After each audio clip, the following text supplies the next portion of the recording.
ఇన్ని ఊర్లు ఉంటే ఇన్ని జిల్లాలు ఉంటే మీ దగ్గరికి నేను ఎందుకు వచ్చానంటే మేబీ ఇది మనసుని బలంగా లాగింది అనుకుంటున్నాను ఇక్కడికి. అంటే ఇది ఈ రోజున ఫామ్ పాండ్స్కి సంబంధించి సమగ్ర గురించి మీకు వివరించి, అంటే మీకు చాలా మంది మీరు సినిమా ఓజీ అంటున్నారు కానీ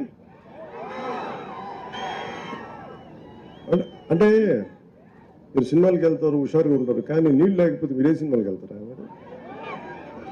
అందుకని ఎప్పుడేనంటే మంచి అభివృద్ధి ఉండాలి, రోడ్లు కావాలి, మనకి ఇరిగేషన్ ప్రాజెక్ట్స్ ఉండాలి, పంట నేల పచ్చగా ఉండాలి, ఇవన్నీ కోరుకోవడం. దాంట్లో మొదటిది నీటిని సంరక్షించుకోవడం. మనకి రాయలసీమ నేల నీటికి చాలా ఇబ్బంది పడేది. వస్తే భారీ వర్షం వస్తే, కానీ నిల్వ చేసుకునే సౌకర్యం లేదు మనకి.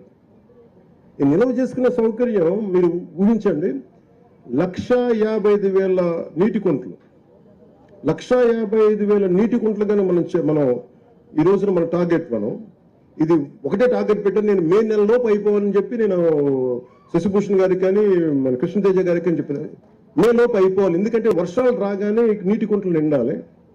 అంటే 1,55,000 పాండ్లు గనక నీటి కుంటలు గనక నిండితే మనకి ప్రకాశం బ్యారేజ్లో 3 TMCలు నీళ్లు. అలాంటిది మనకి 1,55,000 పాండ్లు నీటి కుంటలు కనుక నిండితే 1 TMC వచ్చేస్తుంది. అందుకని మనకి పెద్ద ప్రాజెక్టులు వచ్చే వరకు నా నమ్మకం ఏంటంటే, కృష్ణదేవరాయలు గారు ఇక్కడ ఎప్పుడు మన తటాకాల మీద వ్యవసాయం చేసిన పద్ధతి, మనం కొత్తగా చేయట్లా. మర్చిపోయిన దాన్ని కృష్ణదేవరాయలు గారు చేసింది. మన అంటే ఇది రాయలసీమ కాదు, ఇది రత్నాలసీమ. అలాంటి రత్నాలసీమ రావాలి, మళ్ళీ రత్నాలు ఇక్కడ అంటే అంత బలంగా ఉండాలి. ఇక్కడ అభివృద్ధి కొందరికే కాదు, అందరికీ కావాలి. అందుకే ఎకరం 30 సెంట్లు ఉన్న రాజన్న గారికి కూడా ఇది ఎందుకు పెట్టామంటే, ఇది ఆయన బాగుండాలి. కేవలం 30-40 ఎకరాలు ఇంకా పై వాళ్ళు పెద్దోళ్ళు కాకుండా అందరూ బాగుండాలనే ఉద్దేశంతో ఈ ఫామ్ పాండ్, దీంట్లో ఈ 1,55,000 పాండ్లు మనం ఎప్పుడైపోతాయి sir? We're targeting before May. What is the time line? End of May. May నెలాఖరులో ఇది అయిపోయేలాగా. ఎందుకంటే మనం ఎందుకు ఇంత బలంగా చెప్పగలనంటే, ఒకటే రోజున మనం గ్రామ పంచాయతీలో గ్రామ సభలు నిర్వహించాం. 13,326 పంచాయతీలు గ్రామ సభలు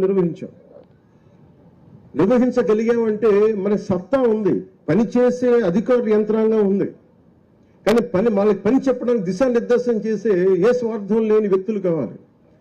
ఇది రాష్ట్రం బాగుండాలని గౌరవ ముఖ్యమంత్రిగా చంద్రబాబు నాయుడు గారు ఎలా కోరుకుంటారో, నేను కూడా వారి అనుభవాన్ని మనం ప్రేరణగా తీసుకొని నేను కూడా దాన్ని నేను తీసుకున్న ఈ శాఖల్ని చాలా బలంగా చేయాలనే ఒకటే రోజున 13,326 గ్రామ పంచాయతీలు గ్రామ సభలు నిర్వహించి అభివృద్ధి కోసం చేపట్టాల్సిన పనుల జాబితాను రూపొందించడం ద్వారా మనం ఈ ప్రపంచాన్ని మన ఒక గొప్ప బలమైన సందేశం ఇచ్చింది. ప్రపంచ రికార్డు కావచ్చు, ఇంకోటి ఏదైనా కావచ్చు. అలాగే గ్రామాల్లో స్వాతంత్రం మరియు గణతంత్ర దినోత్సవాల సందర్భంగా, ఏదో ఇండిపెండెన్స్ డే కావచ్చు, రిపబ్లిక్ డే కావచ్చు, జెండా ఆవిష్కరణ కోసం మనం భారత్ మాత జిందాబాద్ అంటాం, కానీ 100 రూపాయలు చేతులు పెడితే దేములకు వస్తే ఒక సర్పంచ్కి, అలా మేజర్ గ్రామ పంచాయతీలు 100-250 మీరు ఊహించండి. అంటే ఇన్ని సంవత్సరాలు గత ప్రభుత్వంలో ఆయన ఉన్న వారు 100 కాదు 250 కూడా చేయలేకపోయారు ఒక్కొక్క మైనర్ గ్రామ పంచాయతీకి. మేజర్ గ్రామ పంచాయతీ 250, 30 సంవత్సరాలు 40 సంవత్సరాల నుంచి అలాగే ఉంటే, నారా చంద్రబాబు నాయుడు గారి ఆధ్వర్యంలో వారి నాయకత్వంలో వచ్చిన మన ప్రభుత్వం 100 నుంచి గ్రామ పంచాయతీలు కేవలం జెండా పండుగ చేయడానికి 100 రూపాయలని 10,000 పెంచాం. అలాగే 250 రూపాయలని 25,000కి పెంచాం. ఎన్ని ఇంతలు పెరిగిందో మీరు ఒకసారి దయచేసి దీన్ని ఆలోచించండి.